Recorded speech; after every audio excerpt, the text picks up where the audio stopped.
बाग आहे ही पेरूची बाग आहे. जेवढं जास्तीत जास्त साहेब पेरूची बाग आहे. 40 वर्षापूर्वी पडली होती. तसं नाही मार्केटला ही डाग पडलेला चालत नाही मार्केटला चालत नाही. मार्केटला अजिबात चालत नाही. एवढं लाख रुपये खर्च झाला. 40 घरावरची पत्रे उडून गेली.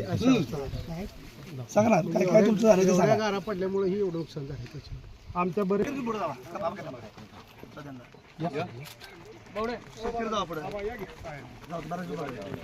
आपली बाजू 25 तारखेला संध्याकाळी अचानक वारा वेज वारा एवढा पाऊस आला की आता माझं वय 55-60 वर्ष आहे.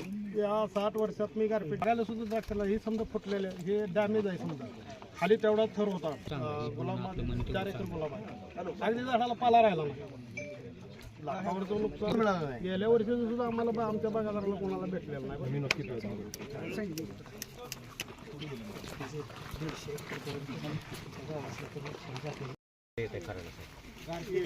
पूर्ण सावली होती का? हा पूर्ण बागावर सावली होती.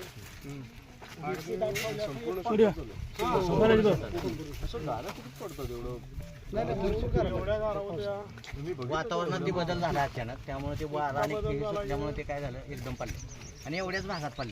येऊन गेले त्यांचे खासदार घेतले येऊन गेले वर्ण आदेश येते पंचनामा करू. आज आतापर्यंत त्याचं पंचनामा केलं नाही तर काय पंचनामा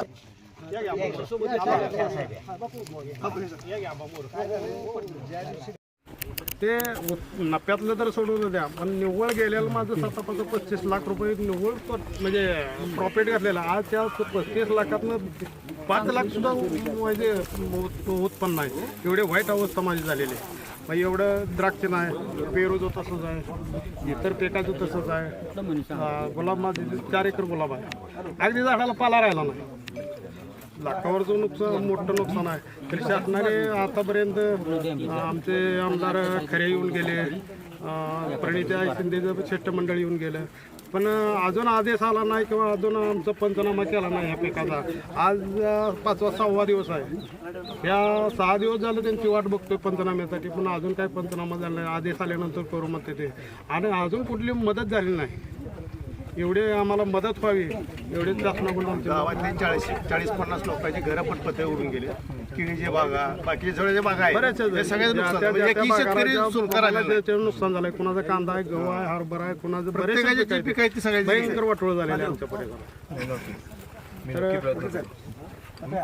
साहेब आपली काय प्रतिक्रिया असणार? आता शेतकऱ्यांनी गारण आपल्यासमोर मांडलेलं आहे, पंचनामे देखील झाले नसल्याचं सांगतात. काय ना, मी आता हे अवकाळी पाऊस आणि हे गारा पडतात हे आपल्या हातात नसतात. सो मला वाटतं मी फडणवीस साहेबांना भेटणार आहे, कारण शेतकऱ्यांचं खूप नुकसान झालं आहे आणि मला वाटतं त्यांना भेटून शेतकऱ्यांची जास्तीत जास्त भरपाई कशी होऊ शकेल याच्यावर आपण काम करू. मला वाटतं कारण हे द्राक्षांची परिस्थिती, ही फळांची परिस्थिती, मला वाटतं अनेक बेदाण्यांची सगळं ते दाखवणार आहेत. पण भीषण परिस्थिती आणि हे आपल्या हातात नसतं, पण सरकार म्हणून कुठेतरी आपल्याला त्यांच्या बाजूने उभं राहायला पाहिजे अशी माझी मागणी आहे. आणि मला वाटतं की मी फडणवीस साहेबांना भेटून हेच सांगणार आहे की जेवढी जास्तीत जास्त आपण त्यांची भरपाई करू शकू तेवढं मला वाटतं त्यांना तो दिलासा मिळेल. मला या वाईट परिस्थिती सलग 3-4 वर्ष आहे निसर्गाचा हुकूम आहे. सलग 3ऱ्या वर्ष, गेल्या वर्षी बी मे महिन्यात झालते, त्याच्या पहिले एप्रिल मे झालं. असं 3 वर्ष सलग आपत्ती झाली. पण अजून आम्हाला 1 रुपया शासनाचा कुठल्याही पैशात नाही. मागे गेल्या वर्षी सुद्धा मिळाला नाही. गेल्या वर्षी सुद्धा आम्हाला आमच्या बागायदाराला कोणाला भेटलेलं नाही. मी नक्की प्रयत्न करतो. केले परंतु त्यांच्याकडे आता सगळं तयार आहे. त्यांना की तहसीलदारला त्याचा वरिष्ठ आदेश 2 ते 3 लाख रुपये शासनाकडून नुसते आमचे केलेला खर्च तरी यावं 1 3 ते 4 लाख रुपये. उत्पन्न जर नफा रामच राहिला पण एकरी 4-5 लाख रुपये खर्च आहे. 7 एकर भाजी द्राक्ष 7-5 लाख रुपये.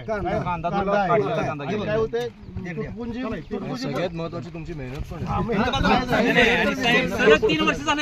पुढचं शेती करायसाठी मदत देऊन काय उपयोग होणार नाही.